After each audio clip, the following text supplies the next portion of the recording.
El pecado de Adán, escucha, no fue dudar de Dios, ni siquiera fue dudar de las palabras de Dios. ¿Sabe cuál fue su pecado? Dudar de quién era Él. Dudar de quién era Él. En una y otra parte de la Escritura vemos la incapacidad del hombre. Después del pecado original, el hombre se encuentra muerto en delitos y pecados. Solo la obra de conversión y regeneración puede darnos la vida de Cristo, pero aún así, hasta el final de nuestros días en la tierra, necesitaremos la gracia de Dios para sostenernos.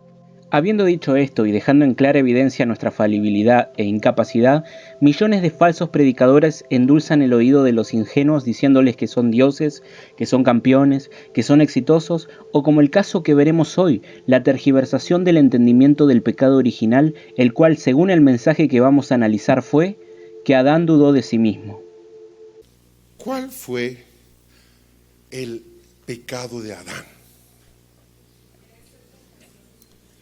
Perdone. Querer ser como Dios. A ver, ¿quién tiene otra idea?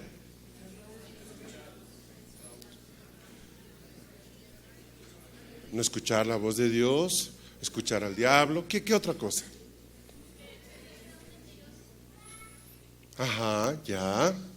Solo funciona este lado, no sé. Buen día, ¿están por acá ustedes? Lado derecho del salón para mí, izquierdo para ustedes. ¿Están aquí hoy? A ver, ¿cuál fue el pecado de Adán?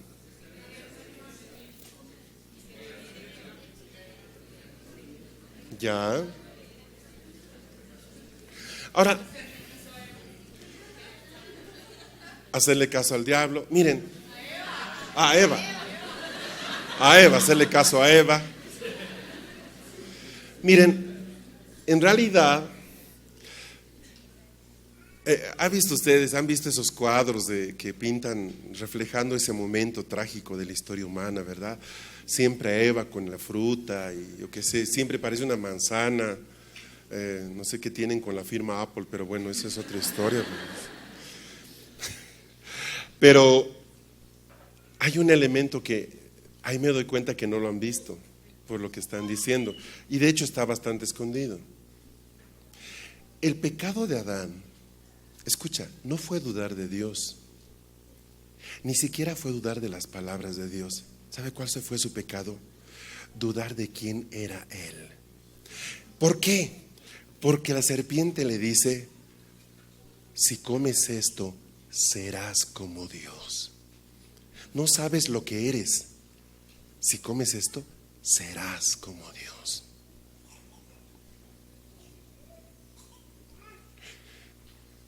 Su más grande pecado fue dudar de quién era Él.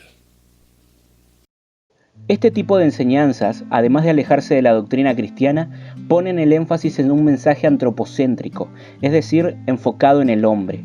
La meta de la predicación de la palabra es, como dijo el gran predicador del siglo XVIII Charles Simeon, exaltar a Cristo, humillar al pecador y promover la santidad. Si yo creo que el pecado original fue que el hombre dudó de sí mismo, inmediatamente las aplicaciones de ese texto van a ser antropocéntricas. Exhortaré al hombre a que no dude de sí mismo y usaré ilustraciones o leyendas urbanas para demostrar mi punto apelando a las emociones. Sin embargo, el texto nunca sugiere que dudar de sí mismo fue el pecado de Adán. La Iglesia nunca lo entendió así.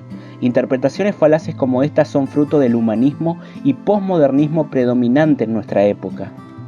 El pecado de Adán fue la desobediencia al mandato de Dios, el cual decía que de todo árbol del huerto podría comer, menos del árbol del conocimiento del bien y del mal.